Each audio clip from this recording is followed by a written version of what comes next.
कहा कि छोटी छोटी बातों पर ज्यादा इस तरह की बातों पर हम अपना विरोध प्रकट नहीं करते, इन बातों को ज्यादा मायने नहीं रखते, लेकिन लोग और जिस तरीके से बयानबाजी हो रही है उसको लेकर जरूर लग रहा है कि कहीं ना कहीं इसमें राजनीति भी हावी होती जा रही है। मेरे साथ देश की बात में आज दो मेहमान हैं और हमारे साथ बनाली वसाक साहब हैं, ये एडवोकेट हैं, और हमारे साथ आशुतोष जी हैं, ये भी एक एडवोकेट हैं।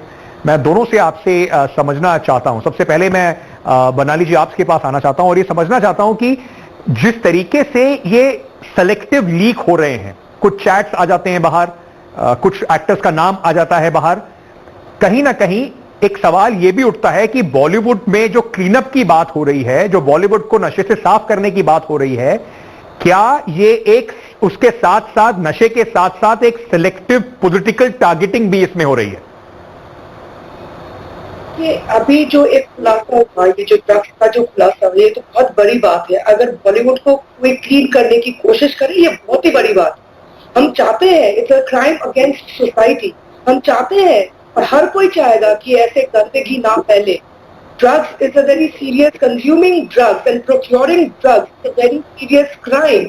तो वो तो हम चाहेंगे कि ये ना करे, लेकिन ये बात है कि बॉलीवुड के सभी लोग ड्रग्स नहीं लेते होंगे। You can not one basket, सारे एग्स मतलब स्पॉइल हो जाते हैं ना। एक खराब अंडा अगर बास्केट में निकले तो सारे अंडे खराब हो जाते हैं। तो ये तो गलत बात है। इसमें से कुछ गिने चिने लोग मतलब ड्रग्स लेते हैं, लेकिन इस इंडस्ट्री, बॉलीवुड इंडस्ट्री का नाम इसलिए आता है क्योंकि ये इसमें ज्यादा से ज्यादा it is in the limelight. ये लोग ज्यादा ये कंजम्पशन करते हैं। बिल्कुल, क्या बाकी उसमें सोसाइटी में कंजम्पशन नहीं है? क्या स्टूडेंट्स लोग कंज्यूम नहीं करते? क्या कॉलेज स्टूडेंट्स कंज्यूम नहीं करते? आप देखिए हर जगह ड्रग्स फैला हुआ है।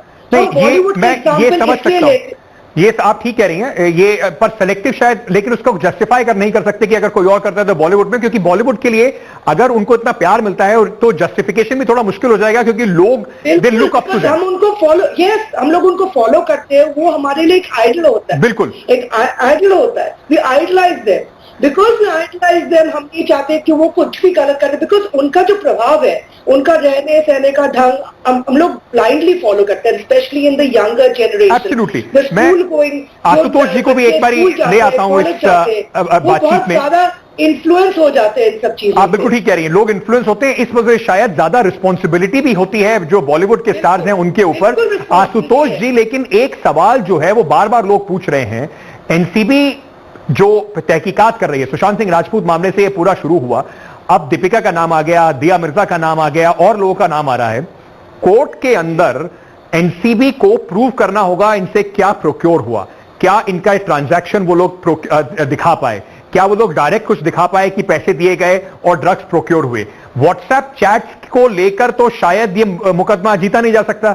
तो अगर अभी इन्वेस्टिगेशन की स्टेज पर है तो आपको लगता नहीं ये सेलेक्टिव लीकिंग जो है वो कहीं ना कहीं पॉलिटिकली मोटिवेटेड दिखती है? देखिए, मैं इसमें यह कहूंगा कि एनसीबी एक अपना इंडिपेंडेंट अथॉरिटी है जो इसकी जो है जांच कर रही है, इन्वेस्टिगेशन कर रही है, और इस इन्वेस्टिगेशन के द्वारा जो है उनको जो जो इंफॉर्मेशन मिलते जा रहा है, जो जनरल जो वे होता है इन्वेस्टिगेशन का, अब अगर उसके अंदर कोई व्हाट्सएप चैट अगर आ रहा है तो इसका मतलब है कि कोई ट्रांजैक्शन, मैं किसी पर्सन के बारे में नहीं बोल रहा हूँ, बट अगर कोई भी इस तरीके का ट्रांजैक्शन दिख रहा है कि कोई मांग रहा है कि वो हैश है क्या या वीड है क्या, ये सारी बातें अगर उसके अंदर आ रही है तो इसका मतलब है कि ये थ्रेड जो है, ये इन्वेस्टिगेशन एक थ्रेड है। अभी देखिए, सुशांत सिंह राजपूत के बाद तो पहले एफआईआर नहीं रजिस्टर हो रहा था, बाद में जब रजिस्टर हुआ फिर एनसीबी में रजिस्टर हुआ ये ड्रग्स के मामले में, तब से इन्वेस्टिगेशन जो आगे चल रहा है ड्रग्स के डायरेक्शन में, तो नए नए नाम, नई नई चीजें, तो ये एक थ्रेड जो है हर जगह जुड़ते हुए जा रहा है, यहाँ से शुरू होते हुए जा रहा है, अभी वहां से और कहीं जाएगा। तो मुझे ऐसा लगता है कि इसके अंदर और भी बहुत सारे बड़े लोग इन्वॉल्व हो सकते हैं, क्योंकि बड़े लोग जरूर इन्वॉल्व हो सकते हैं, और बिल्कुल मैं मान रहा हूं आपकी बात, और इस पे इन्वेस्टिगेशन जरूर होना चाहिए। लेकिन बरनाली जी, क्या आपको लगता है इन बड़े नामों को इस समय फेंक कर, सुशांत सिंह राजपूत तो कहीं पीछे रह गए क्योंकि ग्लैमर है, दीपिका का नाम बड़ा है, इन नामों को लेकर एनसीबी आगे इसलिए बढ़ रहा है, सेंसेशन इससे क्रिएट किया जा रहा है, बाकी पूरे मुद्दों से सब पीछे रह गए हैं, सिर्फ ये बड़े नामों के ऊपर अभी फोकस करा जा रहा है सेंसेशन क्रिएट करने के लिए? एक तो ये सेंसेशन, बिकॉज उनका नाम इतना बड़ा है, सब उनको फॉलो करते हैं, उनको आइडलाइज करते हैं, इसीलिए उनका नाम मतलब कहीं से आ गया उनका नाम। अब तो ये एनसीबी मतलब तहकीकात करेंगे, इन्वेस्टिगेट करेंगे कि कितना वो इन्वॉल्व है इस चीज में। तो देखिए, जो इन्वॉल्व है, जो चोरी पकड़ी गई वो पकड़ी गई, चाहे वो जितना परसेंटेज ड्रग आपके पोजेशन में मिलता है, it's a crime and that will be punishable under law. बिल्कुल, वो तो पनिशेबल है ही है, क्योंकि ड्रग कंज्यूम करना और ट्रांसपोर्ट करना या अपने पास रखना या अपने पास से मिलना, ये सारे क्राइम है। These are all illegal activity and we are all aware of it. ये नहीं बोलते कितना कंजम्पशन परसेंटेज इज अलाउड और यहाँ पर कोई परसेंटेज अलाउड नहीं है। जी बिल्कुल। कुल मिलाकर बात अब ये दिखाई पड़ती है, जैसे हमने मनोज तिवारी जी से भी बात करी और मनोज तिवारी भी इस पे जेएनयू और सीएए वो सब मुद्दे भी लेकर आ रहे थे। बॉलीवुड में अगर कोई भी, बॉलीवुड के लोग सितारे हो सकते हैं, लोगों के आइडल हो सकते हैं, चाहने वाले प्रशंसक हो सकते हैं, बहुत कुछ हो सकता है, लेकिन देश का कानून सबसे ऊपर है।